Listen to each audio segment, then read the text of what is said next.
अधार्मिक है वो बंदा जो ये आखे परमात्मा तू अपनी इच्छा एक पासे रख मेरी पूरी कर। धार्मिक है वो बंदा कहंदा हे प्रभु तू मेरा मन ऐसा बना ताकत दे कि मैं तेरी रजा दे च राजी रहां, जो तेरी इच्छा है वो मैनू चंगी लगे। ये ढंग है, ये तौर तरीका है।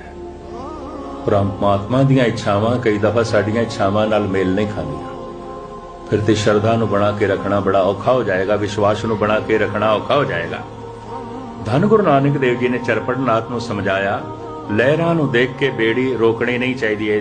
बंदा सोचे लहरां शांत होवन ते फिर बेड़ी ठेलांगे, नहीं, चप्पू मारना आरंभ कर दे, बेड़ी ज्यों चलनी शुरू होवेगी लहरां अपने आप कटदियां जाणगियां, रस्ता मिलदा जाएगा।